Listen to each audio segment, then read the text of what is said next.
Hello lovers of cardboard and everything plastic. Today I'm going to be talking about I Wish You Were Here.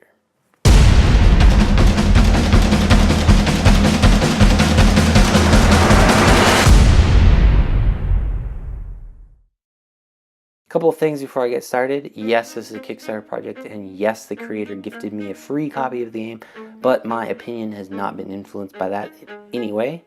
And just to let you know, I am considering this more of a review rather than a preview, largely because what the creator gifted me is really going to be the final product. I do imagine there might be maybe a few small little tweaks here and there, but I don't see anything major really changing between now and the actual release of the game. If anything were to change, it would probably be relatively minor and really not influence my opinion one way or the other. So with that being said, let's get started.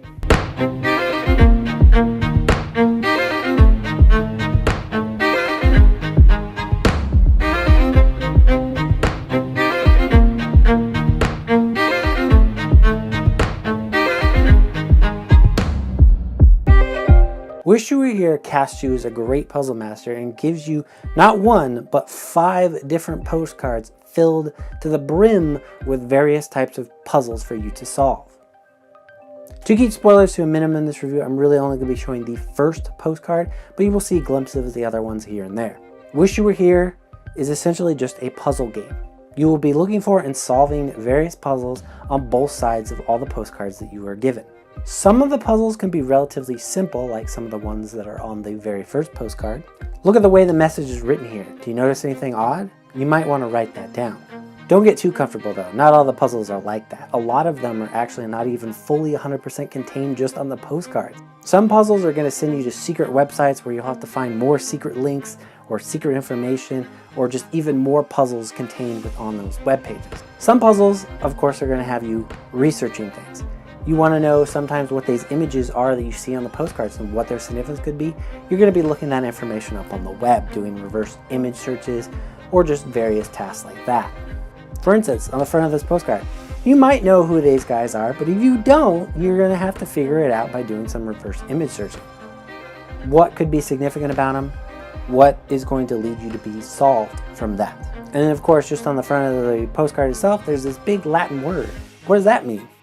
The puzzles in this game are great. They take you through different languages, different tasks, different histories, just a whole bunch of fun, cool little things. And not all these puzzles are going to be easy to solve, but if you do manage to solve them, it feels quite rewarding. Luckily, if you're not the best puzzle master in the world, there is a hint system. I do find it to be very, very generous from what I've seen, so be careful. Really only go for a hint thing if you feel absolutely 100% stuck. You can get a small hint, and then maybe try to solve it again, and then go for that second hint, because essentially that second hint pretty much almost gives you the whole answer usually, and then the third time you go for a hint, well, that's your answer right there. You don't want to jump right into that unless you're absolutely sure you can't solve it. All of these puzzles and postcards will take time, but I think everyone's mileage will vary. If you're a really good puzzle master, if you really devoted the time to it, you could probably knock it out in a couple of hours, in just a single night really. But for most people, I feel like you might take a couple of days on it, that sort of thing. Personally, I think this game system is going to be really a puzzle solver's dream.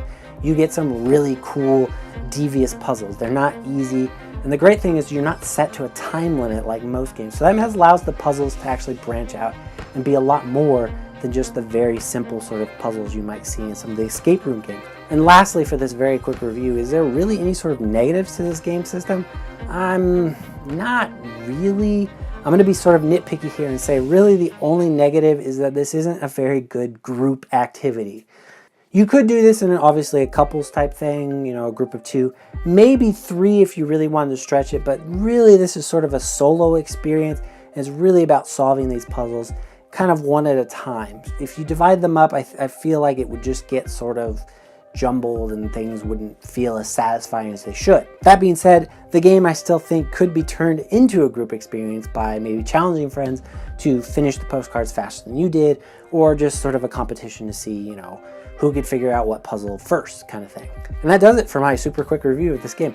Now, yes, it's going to be on Kickstarter soon. I would definitely go check it out. It looks like it's going to be a lot of fun, and hopefully this system will even expand and have even more postcards, or at least more seasons. I don't know what they're going to call it, seasons or just different episodes, whatever they want to call them. I just hope to see more, because honestly, these are really cool puzzles. And if you're really looking for sort of a puzzle-y type game that you can just knock out here and there, this is really kind of perfect, and I don't think you can really beat the price. So go check out the game on Kickstarter. There will be a link below in the description box when it is live. Thank you, and I'll see you next video.